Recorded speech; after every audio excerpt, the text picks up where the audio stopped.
बाबा जांगी बैठले बहिना के मड़वा के तरवा गे। बाबा जांगी बैठले बहिना के मड़वा के तरवा गे। गे बहिना के मड़वा के तरवा गे।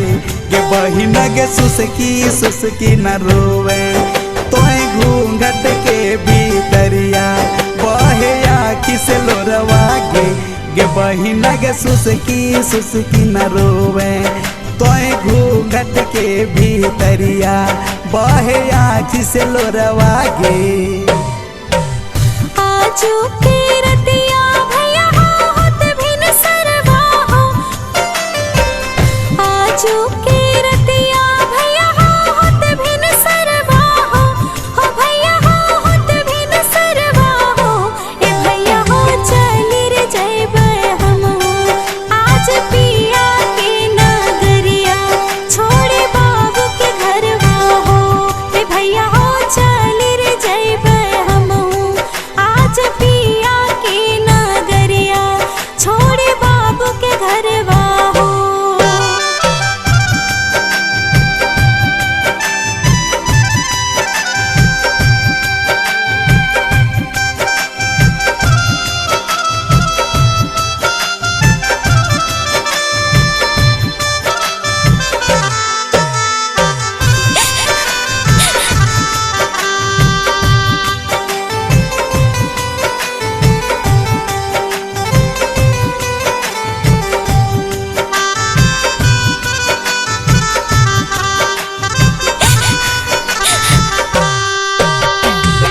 याजू के दिनवा बेटी के मड़वा के तरवा गे। याजू के दिनवा बेटी के मड़वा के तरवा गे।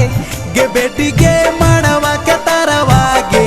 गे बेटी के कल पे मोर भीतरिया सुन आखी के पुतरिया करबे के करा दुलरवा गे।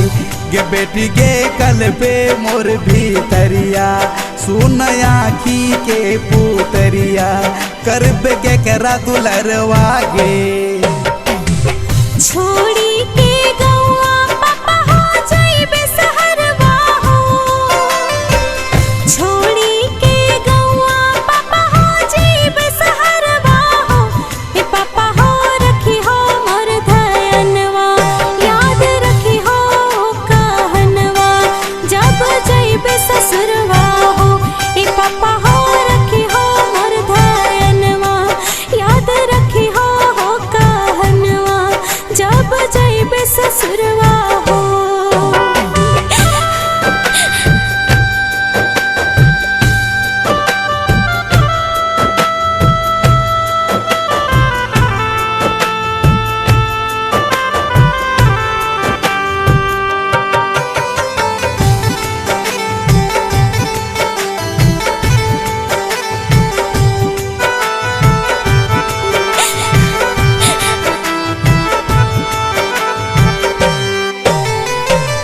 आजू के रतिया बेट के तड़पे है मनवा के।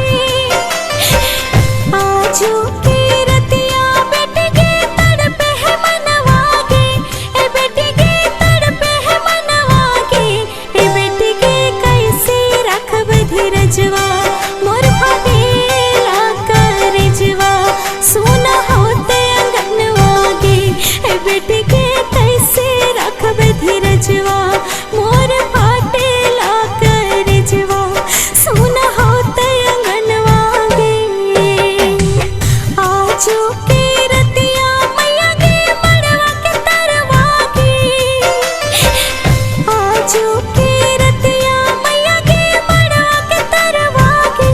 ए मैया गे मड़वा के तरवा गे।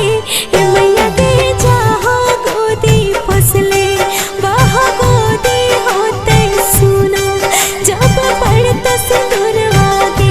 ए मैया गे जाहो गोदी फसले वह गोदी होते सुना जब पड़त सिंदूरवा गे।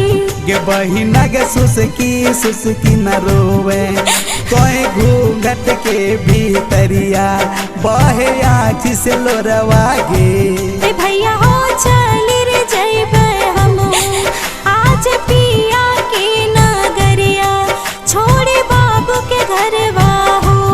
बहिना के सुसकी न रोवे कोई घूंघट के भीतरिया बहे आँख से लोरवा गे भैया